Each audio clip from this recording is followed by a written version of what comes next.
नमस्कार, मैं श्रीमती प्रेम परिहार, सहायक आचार्य, राजकीय बांगड़ महाविद्यालय डीडवाना, और हम पढ़ रहे हैं प्रोजेक्ट बस्टिंग मेथड, जिसके अंदर हम आज फाइनेंशियल स्टेटमेंट मेथड और average date of return method के बारे में जानकारी लेंगे। यह बीकॉम पार्ट 3 के पेपर फर्स्ट में पढ़ाया जाता है।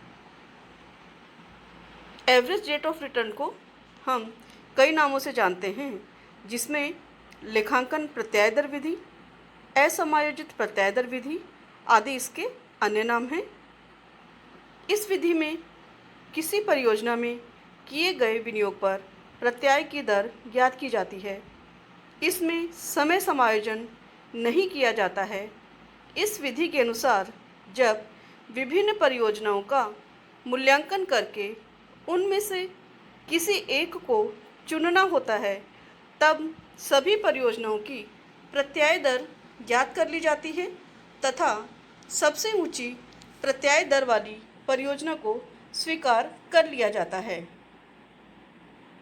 प्रारंभिक विनियोग पर प्रत्याय की दर कैसे ज्ञात करते हैं हम?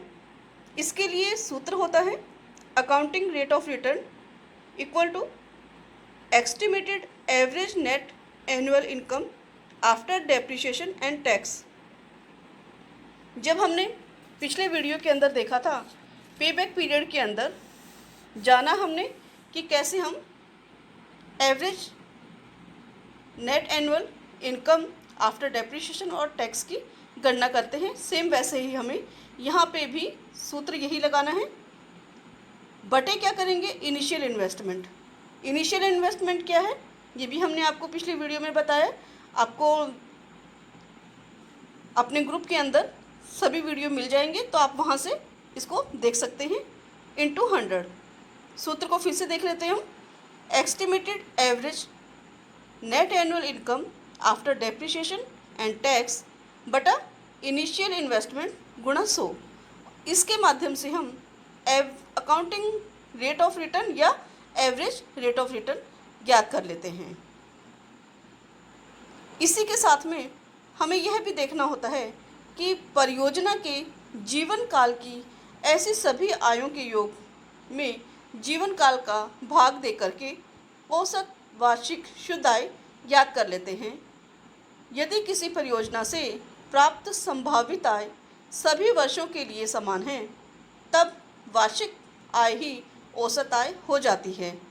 और यदि वार्षिक रोकड़ व्यय या प्रवाह दिया हुआ है, तो लेखांकन आय में परिवर्तित करने के लिए वार्षिक ह्रास की राशि, जो हम जानते हैं कि सीधी रेखा के माध्यम से ह्रास हम कैलकुलेट करते हैं, डेप्रिसिएशन कैलकुलेट करते हैं और उसको इसमें से घटा देते हैं, तो जो हमारा इसमें आ जाएगा average annual income after tax and depreciation, और उसको हम एवरेज इन्वेस्टमेंट से भाग देते हैं या इनिशियल इन्वेस्टमेंट से भाग देते हैं।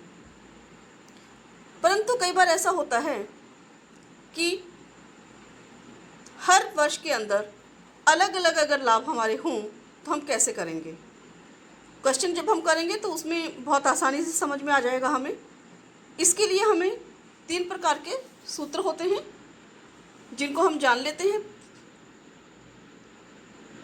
Average rate of return equal to estimated average net income after tax and depreciation बटा एवरेज इन्वेस्टमेंट इंटू 100।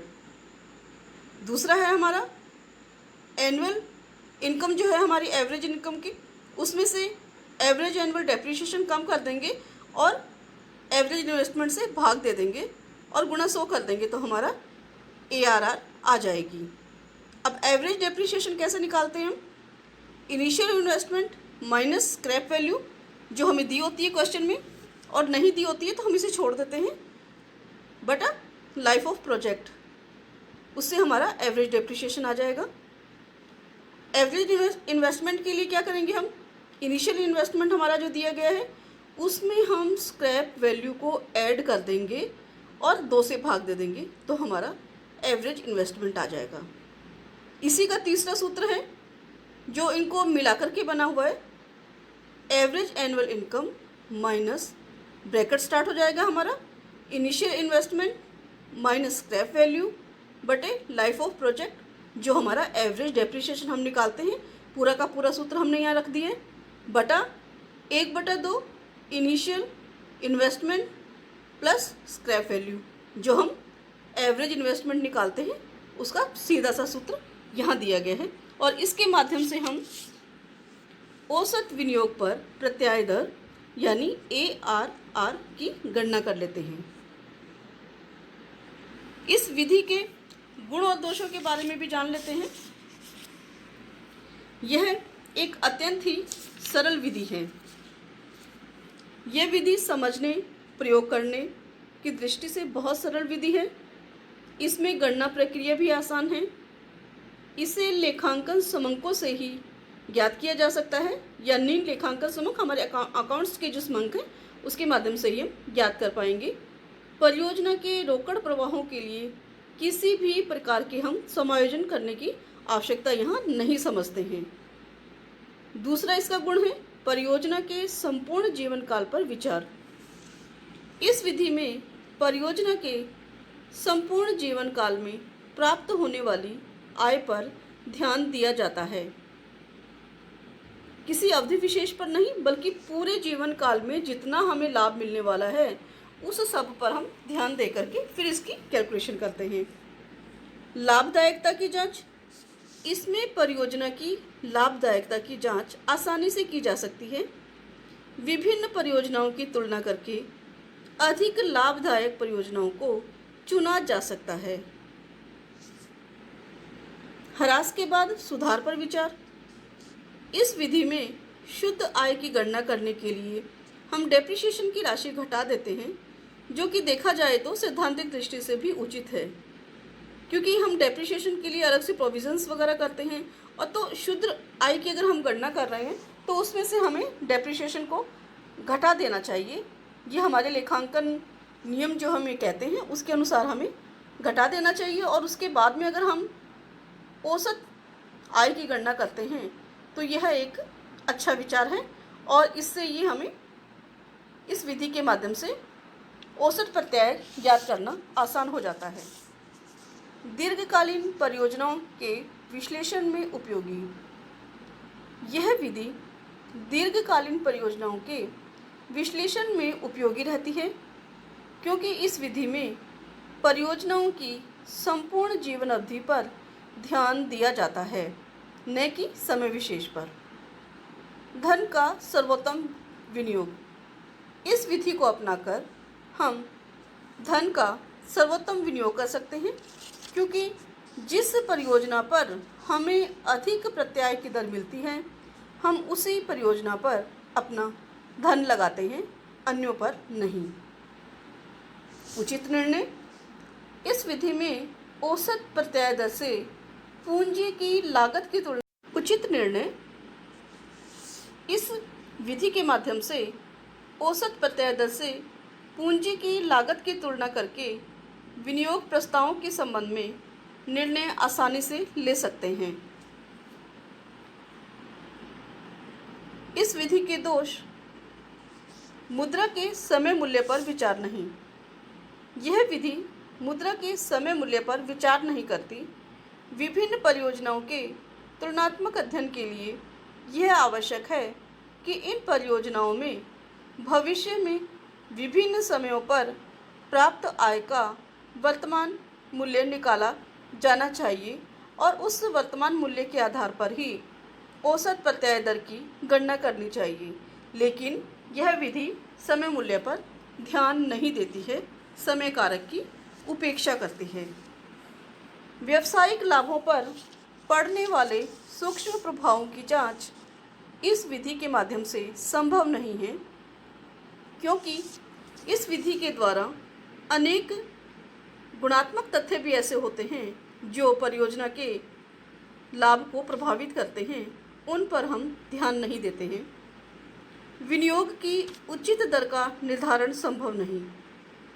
प्रत्येक व्यवसाय के लिए विनियोग की उचित दर का निर्धारण वहाँ की काल परिस्थितियों, विक्रय की स्थिति आदि, उत्पाद का निर्धारण आदि अनेक तथ्य होते हैं, जिनके आधार पर ही हम दर का निर्धारण करते हैं। एक ही व्यवसाय के लिए अनेक तरह की विनियोग दरें हो सकती हैं। यह उस व्यवसाय के कार्य की दशाओं पर निर्भर करती है। तो कौन सी विनियोग की दर उचित होगी, यह निर्धारण करना एक कठिन कार्य होता है। विनियोग एवं आय की स्पष्ट धारणा का अभाव। इस विधि के माध्यम से हम यह नहीं जान सकते कि न्यूनतम प्रत्याय दर कौन सी होगी, विनियोग राशि कौन सी होगी, विनियोग के लिए आय की जो अवधारणा है वो क्या होगी, उनके बारे में हम सही से निर्णय नहीं ले सकते हैं।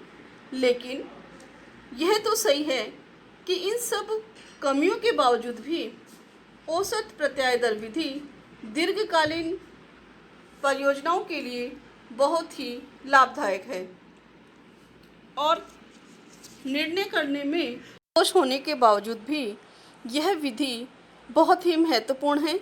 सभी संस्थाएं प्रत्याय की एक न्यूनतम दर निश्चित करके परियोजनाओं का इस न्यूनतम दर से कम प्रत्याय दर की परियोजनाओं को अस्वीकार करती हैं तथा अधिक प्रत्याय दर वाली परियोजनाओं को स्वीकार करके अपने विनियोग को सही दिशा प्रदान करती है।